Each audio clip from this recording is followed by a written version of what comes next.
Bonjour et bienvenue dans l'épisode 129 du podcast Mes trucs de prof dans lequel nous parlerons d'explicitation. Je suis Émilie Lefatan, je suis formatrice et coach professionnel spécialisée dans l'accompagnement des professionnels de l'enseignement, de l'éducation et de la formation. Et dans le podcast Mes trucs de prof, je partage avec la communauté enseignante des réflexions, des conseils, des découvertes avec l'intention de réfléchir et de faire réfléchir, de remettre du sens et du bien-être dans les pratiques et par ricochet dans la vie des élèves. Comme on parle beaucoup d'enseignement explicite et d'explicitation ces derniers temps, actualité oblige, je fais remonter dans ma liste de podcasts enregistrés cet épisode sur l'explicitation et sur l'enseignement explicite. L'idée dans cet épisode, c'est de clarifier ce qu'il peut y avoir derrière ces termes et peut-être de vous permettre de mettre plus d'explicitation dans vos pratiques ou alors de vous rendre compte que vous le faites déjà ou encore de vous dire « Ah, mais en fait, c'est ça l'enseignement explicite, c'est ça l'explicitation ». Donc pour commencer, au sens du dictionnaire, expliciter, c'est énoncer formellement quelque chose, rendre clair et précis. Et l'explicitation, je vous en parle dans presque tous les sujets que j'aborde dans le podcast, sans toujours la nommer explicitement, mais elle est et elle a été au cœur de mes pratiques et elle est présente en filigrane ou explicitement dans tout ce dont je vous parle. Quand je vous parle par exemple des compétences psychosociales et que je vous dis qu'il faut les enseigner explicitement et qu'il faut dire aux élèves qu'on est en train d'apprendre à développer telle compétence et d'avoir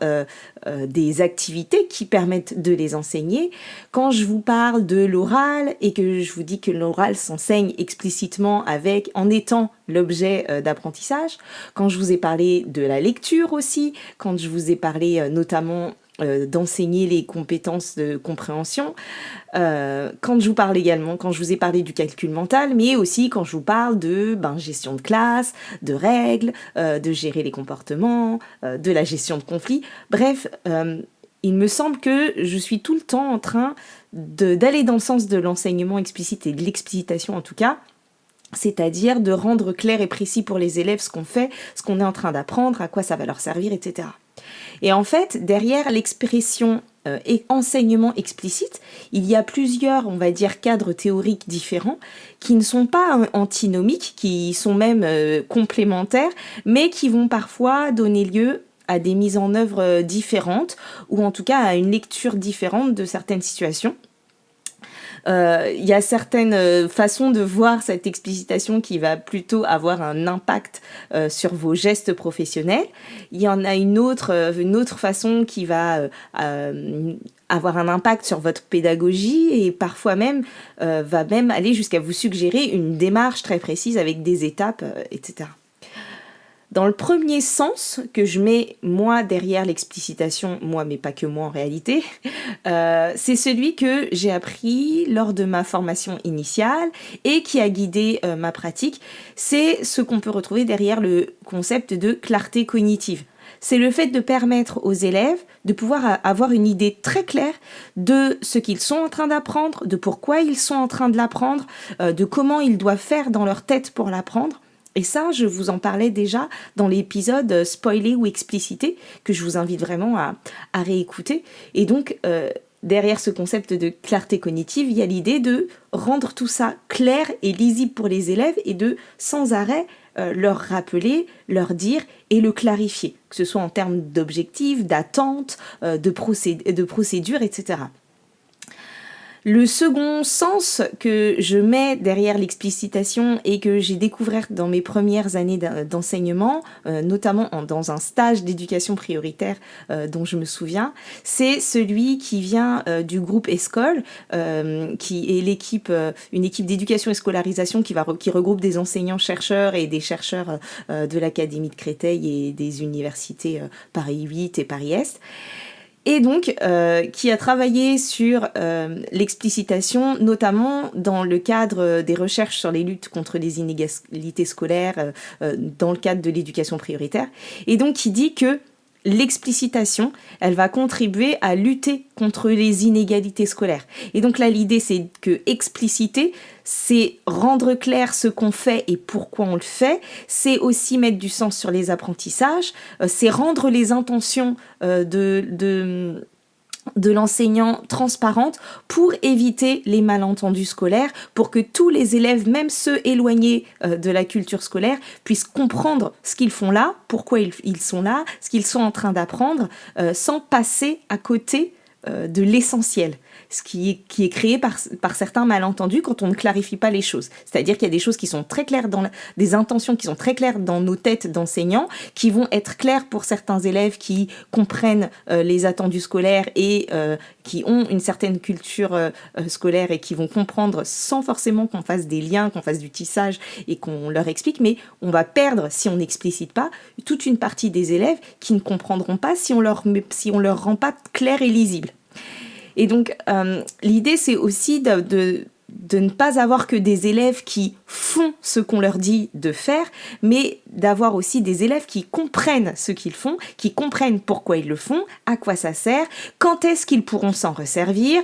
et de quelles compétences ils disposent déjà, quels transferts ils peuvent faire d'une séance à l'autre et d'une compétence à l'autre, etc.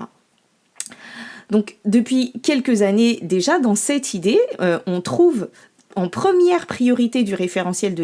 l'éducation prioritaire le principe suivant qui est enseigner plus explicitement les compétences que l'école requiert pour assurer la maîtrise du socle commun.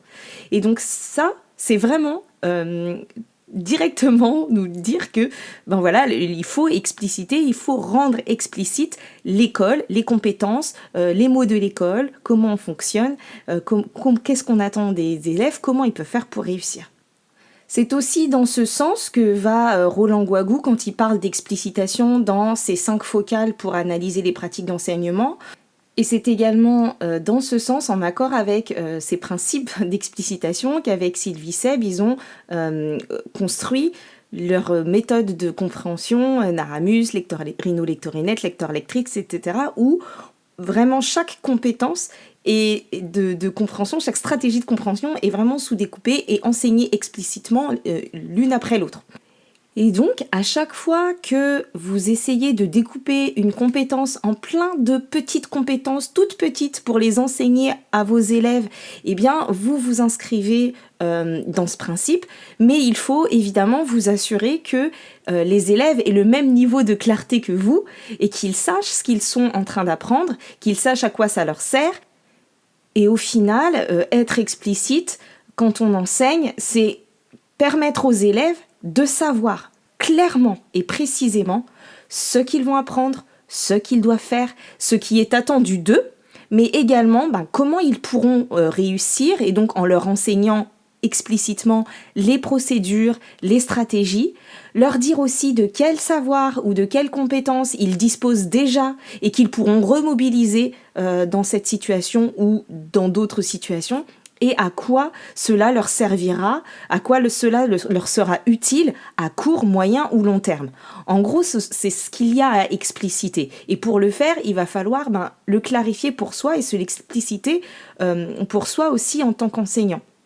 Ça va requérir donc la compétence chez l'enseignant à pouvoir aller sous-découper chaque grosse compétence en plein de petites compétences, essayer d'entrer dans une réflexion métacognitive pour essayer de comprendre, si je veux amener mes élèves à faire ça, il va falloir que je leur apprenne d'abord à faire ça, puis ça, puis ça, puis ça, puis ça, pour pouvoir vraiment tout découper, parfois prendre conscience aussi de nos propres gestes et de nos propres procédures. Donc il y a tout un tas de choses quand on veut être explicite, il suffit pas juste de dire aux élèves l'objectif des programmes en début de séance, ça va pas leur rendre forcément clair les choses, il faut s'assurer qu'ils puissent le comprendre et qu'ils puissent avoir ce niveau de clarté-là. Et puis derrière l'expression enseignement explicite, un peu comme un bloc, il y a aussi, quand on évoque ça, une démarche d'apprentissage au sens où l'entend par exemple Steve Bissonnette, qui va correspondre à de l'instruction directe, et qui va être une démarche présentée sous forme d'étapes.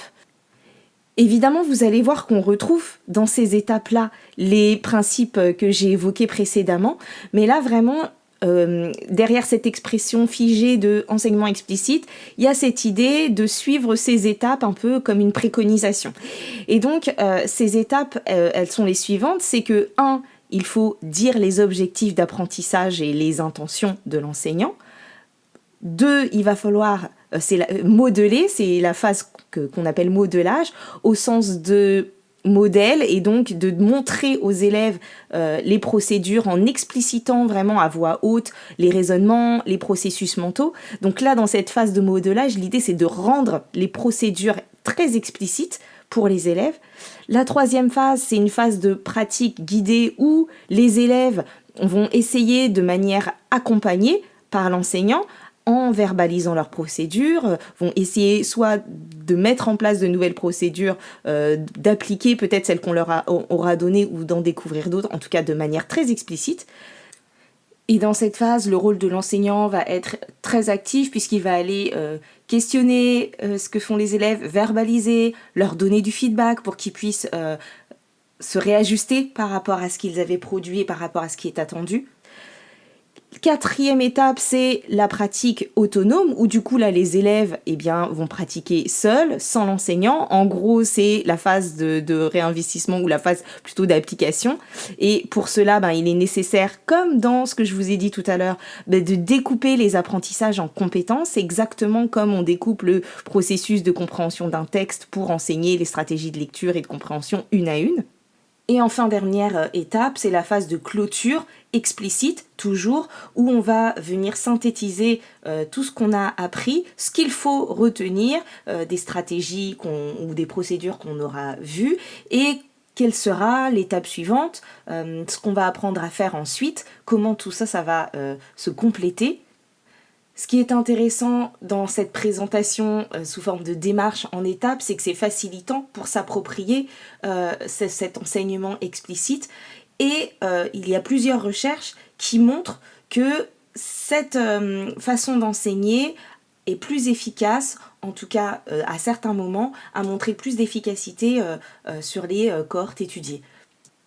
Ça ne signifie pas que ce soit la seule façon valable d'enseigner et qu'il ne faille faire que ça. Ça aide juste à savoir qu'il y a des moments où c'est vraiment utile, notamment quand on découvre des notions. Et ça fait vraiment partie des modalités qu'on doit avoir dans notre mallette d'enseignant et qu'on doit user de manière assez régulière, notamment quand les élèves ne sont pas encore dans la maîtrise de ces compétences-là. Ça n'empêche pas d'utiliser d'autres modalités de travail, d'autres démarches. Ça ne veut pas dire qu'on ne fait que ça, parce que c'est l'ensemble de tout ce qu'on fera, de toutes ces situations-là, cette diversité qui fera aussi la richesse de l'enseignement. Et il y a des fois où les élèves, ils ont besoin, une fois qu'ils ont découvert de manière explicite les notions, etc., ils auront besoin qu'on les mette face à des tâches complexes, des situations de problèmes, des situations de recherche, qui vont leur permettre de remobiliser toutes ces compétences qu'ils auront appris explicitement. Et on peut être aussi explicite sur des tâches complexes. Et donc le fait que cette démarche elle soit proposée en étapes à suivre, ça pourrait faire croire qu'on est dans une sorte de pédagogie du modèle ou dans un enseignement très descendant et magistral, et pourtant ce n'est pas forcément le cas. Ça pourrait être une dérive, mais c'est pas le cas, puisque tout dépendra de la façon dont vous allez le mettre en œuvre dans vos classes. C'est sûr que si la phase de modelage, donc la phase dans laquelle on donne accès aux élèves aux différentes procédures, si vous êtes au tableau pendant 25 minutes, que les élèves sont passifs et qu'ils doivent vous écouter faire votre démonstration, on va perdre en efficacité, et l'idée, c'est pas ce qu'on cherche quand on demande d'avoir un enseignement explicite. Par contre, si vous prenez, par exemple, des petits groupes d'élèves qui sont actifs, qu'ils font avec vous ou qu'ils font entre eux, ou que vous leur permettez de partager leurs procédures et qu'on met en avant la plus efficace et qu'on la met en mots, qu'on détaille un peu toutes les étapes par lesquelles on passe, on décompose les choses, comme par exemple dans un atelier sur le geste d'écriture en maternelle, et bien là la démarche elle est tout autre. Donc on est toujours dans cette idée de on annonce clairement les objectifs, on montre les procédures, ensuite on permet d'avoir une pratique guidée puis une pratique autonome et on évalue. Mais par contre la manière dont vous allez le mettre en œuvre, les modalités que vous allez choisir pour ça feront tout, changeront le rendu de cette démarche et la rendront complètement différente. Je pense que c'est vraiment avoir comme une démarche outil, et que comme tous les outils, en fonction de ce qu'on en fait, le résultat est plus ou moins probant. Et c'est pas parce qu'on a une démarche en étape et qu'on la suit on pense la suivre à la lettre qu'en fait on obtient le même résultat. Parce que effectivement, on peut travestir un outil, une démarche pour en faire quelque chose qui sort complètement des principes de base. Donc si on n'a pas en tête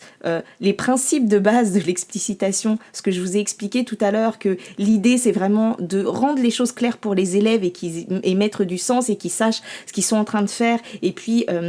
sous-découper les stratégies, les compétences en petites stratégies et procédures pour pouvoir les enseigner concrètement aux élèves, c'est pas parce que vous suivrez les étapes que ça fonctionnera et que ce sera pour autant un enseignement explicite. Donc il y a vraiment cette nuance-là, je trouve, dont il faut prendre conscience, c'est-à-dire qu'il faut avoir les principes. Ensuite, on peut appliquer la démarche telle quelle si on veut, mais si on n'a pas le fond de ce que c'est que l'explicitation, ça ne fonctionnera pas d'appliquer juste une démarche en se disant étape 1, étape 2, étape 3. Et puis l'explicitation, ça n'a rien de nouveau. Je vous ai dit, depuis les années 90, le groupe Escole travaillait dessus. Depuis quelques années, on en parle aussi dans les programmes, c'est dans le référentiel de l'éducation prioritaire. Et depuis quelques années, on la trouve aussi dans finalement les piliers de l'apprentissage de Stanislas Dehaene, quand on parle d'engagement actif, puisque une des composantes de cet engagement actif, c'est de savoir pourquoi on fait les choses pour pouvoir être motivé et engagé, et aussi de savoir pourquoi on les fait, ces choses, et ce qu'on est en train d'apprendre pour pouvoir orienter l'attention. Donc pour pouvoir avoir l'attention des élèves, avoir une attention conjointe des élèves sur l'objet d'apprentissage, c'est important de pouvoir être explicite. Et ça, c'est un autre aspect de l'explicitation qui est intéressant, c'est que quand je rends explicite l'objectif d'apprentissage, je permets aux élèves de se focaliser sur l'objet d'apprentissage. Et au niveau de la classe, je vais favoriser une attention conjointe où tous et toutes regarderont finalement dans la même direction, parce que je leur aurais dit dans quelle direction on regarde. Donc tout à l'heure, je vous disais que il ne suffit pas juste d'annoncer l'objectif pour se dire que on est explicite et que tout est clair pour les élèves, qu'il faut vraiment aller sous-découper les compétences. Donc pour illustrer tout ça, si par exemple je travaille autour de la notion de verbe et que je dis aujourd'hui on va travailler sur le verbe, c'est un petit pas vers l'explicitation, mais c'est pas franchement explicite. Les élèves ne savent pas vraiment ce qu'ils vont apprendre. On peut aller plus loin en leur précisant ce qu'on va apprendre à faire avec le verbe aujourd'hui. Est-ce qu'aujourd'hui on va apprendre à le repérer dans une phrase? Est-ce qu'on va savoir ce que c'est et qu'on saura reconnaître un verbe parmi d'autres mots? En fait, vraiment d'aller pouvoir se dire, ok, c'est pas juste sur la notion, mais quelles compétences, qu'est-ce qu'on va apprendre à faire ou qu'est-ce qu'on va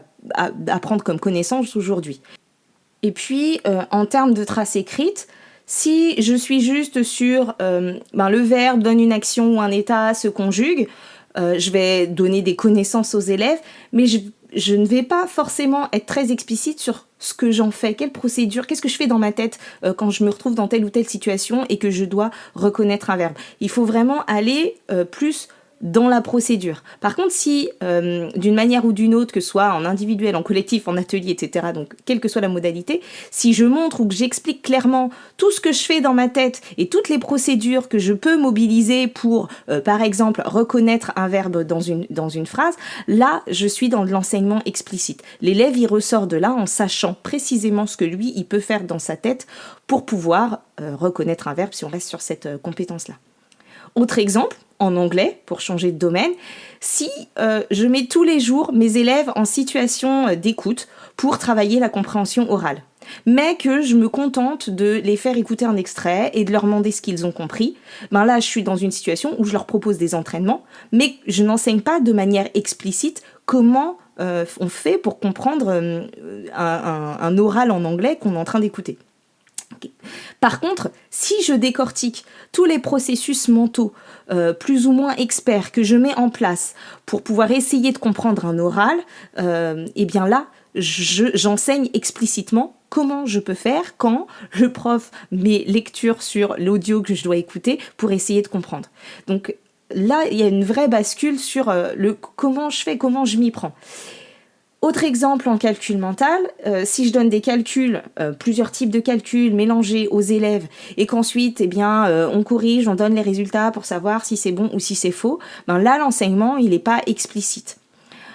Par contre, si j'annonce clairement ce qu'on est en train d'apprendre, quelles compétences, et puis que d'une manière ou d'une autre, je reprécise ça pour vous laisser le libre choix dans les modalités, d'une manière ou d'une autre, on rend clair les procédures, on décortique comment chacun procède, on donne du temps et on accompagne les élèves pour qu'ils essaient les procédures, qu'ils les verbalisent, qu'ils aient le temps de s'entraîner, de les faire sans être tout de suite dans quelque chose d'un peu qu'il va les évaluer ou juste être sur la recherche du bon résultat, etc. Et bien là, l'enseignement, il est plus explicite. Je vous parlais tout à l'heure des compétences psychosociales, mais ça peut être aussi sur les comportements attendus. En fait, on peut aussi aller sous-découper ce qu'il y a derrière chaque comportement attendu pour pouvoir aller nommer et donner des procédures, expliquer parfois comment fonctionne le cerveau, pour pouvoir aider les élèves à développer ces compétences comportementales, leurs fonctions exécutives, les compétences psychosociales. Plutôt que se dire je veux que vous soyez silencieux et à l'écoute, on va pouvoir aller découper ce qu'il y a derrière comme petites compétences. Quand je veux être sage, quelles sont toutes les petites choses que je dois faire pour. Et pour chacune des petites choses, des petites compétences, qu'est-ce que je peux faire, comment je peux m'y prendre, comment je peux progresser. Et de le dire explicitement aux élèves, on va vers l'enseignement explicite. Donc vraiment, en somme, ce qu'il y a à retenir de tout ce que je vous ai dit aujourd'hui, c'est qu'enseigner de façon explicite, ça va consister à lever tous les implicites de nos enseignements et de notre pédagogie, tous les implicites liés à l'école et énoncer formellement les choses, comme le disait le dictionnaire, et dire pourquoi je le fais, à quoi ça sert, qu'est-ce qu'on attend de moi, comment je peux réussir, quelles sont les procédures, comment je fais dans ma tête pour pouvoir faire ces choses qu'on me demande à l'école. Et comment je pourrais m'en servir peut-être même en dehors de l'école. Je pense que l'explicitation, c'est vraiment ce qu'il y avait implicitement derrière l'expression mettre du sens sur les apprentissages. Et je pense qu'il y a besoin d'aller, comme ce que je vous dis de faire pour les compétences des élèves, il y avait besoin d'aller sous-découper aussi ce qu'il y a derrière l'explicitation et qu'il y a besoin d'aller sous-découper quels gestes professionnels de l'enseignant ça implique, quelles compétences de l'enseignant ça implique, qu'est-ce que je peux faire, moi, pour pouvoir être explicite. C'est-à-dire expliciter ce qu'il y a derrière l'explicitation. Et donc, je ne sais pas si j'ai atteint mon objectif, mais c'était important pour moi de pouvoir essayer d'expliciter tout ça, en tout cas de vulgariser pour rendre accessible un peu tout ce jargon qu'on utilise et dont parfois on oublie le véritable sens. Et je suis certaine que vous êtes peut-être là en train de vous dire « Ah, mais en fait, quand je fais ça, ou quand je fais ça, ou quand je fais ça, je fais de l'enseignement explicite. » Ou alors peut-être que vous dites « Ah, ok, je pourrais faire peut-être un petit peu plus de ci ou un petit peu plus de ça, et ça rendrait mon enseignement plus explicite. » Et si c'est le cas, c'est top. Et si vous le faisiez déjà et que ça fait juste que vous conforter dans vos pratiques, c'est top aussi. Donc je vous mettrai en complément de cet épisode une petite cytographie si vous avez envie d'aller lire et creuser un peu le sujet. J'espère que cet épisode vous aura aidé à y voir plus clair sur l'explicitation, l'enseignement explicite et tout ce qu'on peut mettre derrière. Et je serai très friande d'avoir vos retours et vos questions. Si vous avez envie de travailler avec moi, que ce soit par le biais d'un coaching, d'un mentoring, d'une formation, d'un bilan de compétences, d'analyse de pratique, contactez-moi sur metrucsdecoach.fr/contact. Je vous retrouve bientôt pour un prochain épisode, sûrement en 2024. Et d'ici là, kiffez bien et prenez soin de vous. Bye bye.